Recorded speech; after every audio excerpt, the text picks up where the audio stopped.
میرے رسول کریم نبی رحمت علیہ السلام. مکے کا زمانہ اسلام پر غربت تھی، کمزوری تھی. قبیلہ زبید کا ایک شخص مکے آیا، زبیدی. ایک مکے میں منڈی لگتی تھی، اس کا نام تھا حضورہ. یہ جو حضورہ منڈی تھی، اس منڈی پر ابو جہل کا قبضہ تھا. اونٹ بڑے خوبصورت تھے، شاندار تھے.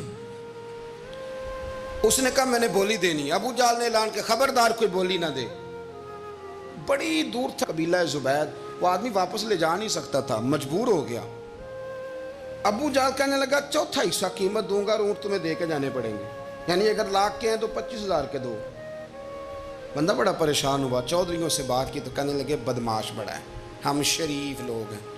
شریف اور بزدل میں، بزدلی کو شرافت کا نام نہ دو، پکی بات کر رہا ہوں. شریف اور بزدل میں شریف ضرور بنو پر بزدل نہ بنو. جی ہم جی شریف لوگ ہیں جی، وہ کیا مطلب. کوئی پاس نہ آیا. وہ بیچارہ نہ کونے میں بیٹھ کے رونے لگ گیا. کہنے لگا میں کدھر جاؤں یارو، میں واپس بھی نہیں لے جا سکتا، اور چوتھے حصے میں دے کیسے جاؤں، اتنا نقصان. وہ رو رہا تھا تو کہیں حضرت زید بن ارقم نے سن لیا. آپ فرمانے لگے کیوں روتا ہے؟ کہنے لگا یار میں نے تو اہل عرب کی تعریف سنی تھی، میرے ساتھ کھڑا ہی کوئی نہیں ہوتا. تو آپ فرمانے لگے تو نے عربی دیکھا ہی کب ہے؟ اگر کائنات کا حسین و جمیل عربی دیکھنا ہے تو جا حرم مکہ میں بیٹھا ہے. مکھ چند بدر شاشانی ہے تے متھے چمک دی لاٹ نورانی، کالی زلف تے اکھ مستانی، مخمور اکھی ہیں نا مد بریاں سبحان اللہ. ما اجملکا ما احسنکا ما اکمل، کتھے مہر علی تے کتھے تیری ثنا، مشتاق اکھی کتھے جال. تو نے دیکھا کب ہے؟ اگر عربی دیکھنا ہے نا تو وہ بیٹھا ہے. جا کے حرم میں ٹیک لگائے، مظلوموں کے والی، غریبوں کے ماوا، رسول رحمت. ایک سادی سی چادر اوڑے حضور بیٹھے تھے. وہ زبیدی کہتا میں آیا، نبی کریم کو بات سنائی. حضور فرمانے لگے این الجمل کا، او کدھر ہے تیرے اونٹ؟ عرض کی حضور وہ وہاں ہیں. فرمایا چل نا. حضور کوئی بولی نہیں لگا رہا، کوئی خرید نہیں رہا. ابو جہل گھنٹا پڑا، اس کے ڈر سے سہم گئے. حضور فرمانے لگے چل نا میں بولی لگاتا ہوں.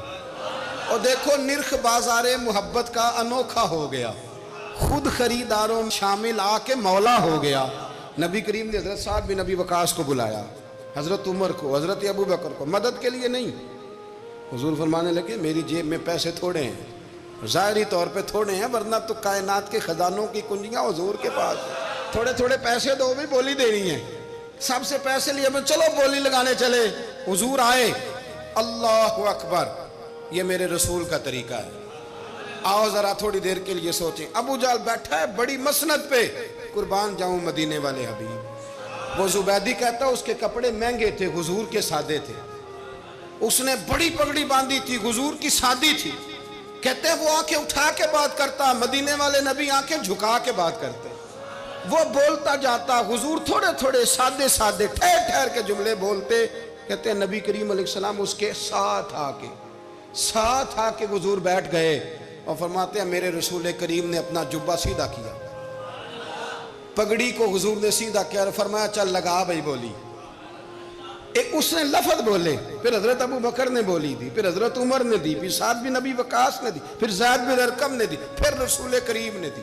وہ کہتا ہے جتنے میں بیچنا چاہتا تھا نبی پاک نے ڈبل میں میرے اونٹ خریدے، ڈبل میں اونٹ خریدے میرے رسول. سلام اس پر کہ جس نے دشمنوں کو بھی کبائیں دی، سلام اس پر کہ جس نے گالیاں سن کر دعائیں دی.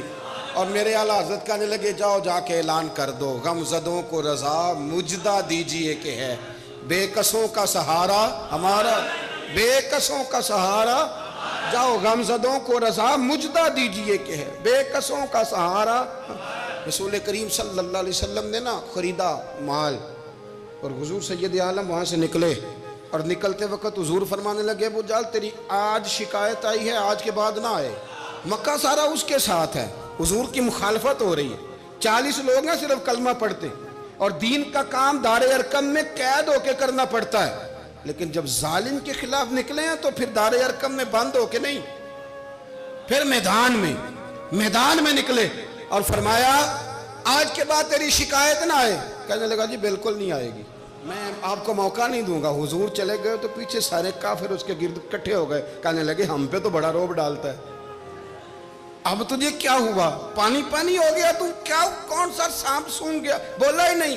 کہنے لگا مجھے لات و منات کی قسم, جب مصطفیٰ کریم میرے پاس آئے تو ان کے ساتھ ایسی ایسی طاقتیں تھیں, نیزے تھے, برچیاں تھیں, بھالے تھے, مجھے لگتا تھا میں نے سی کی تو میرے ٹکڑے ٹکڑے کر دیں. کہنے لگے جا پاگل ہو گیا, ان کے پاس تو چھڑی بھی کوئی نہیں تھی, وہ تو خالی ہاتھ ہیں, بکواس کرتا ہے, کچھ بھی نہیں تھا. کہنے لگا مانو نہ مانو, ان کے پاس بڑا کچھ تھا. اور اگلی بات جو اس نے کی وہ تاریخ میں محفوظ ہے, وہ تاریخ میں محفوظ ہے, وہ تاریخ میں محفوظ ہے, وہ تاریخ کا حصہ ہے. ابو جہل کہنے لگا اٹھتے ہی کہ مجھے لگتا ہے جب تک محمد ابن عبداللہ موجود ہیں یہ ہمیں ظلم نہیں کرنے دیں گے, یہ ہمیں کوئی زیادتی کرنے, تاریخ میں محفوظ ہے جملہ ابو جہل کا. کہنے لگا جب تک یہ موجود ہے ہمیں کوئی زیادتی کرنے. حضرت فرمایا کرتے تھے زندہ نبی کے ماننے والوں زندہ بن کے زندگی گزارو. زندگی زندہ دلی کا نام ہے, مردہ دل کیا خاک جیا کرتے.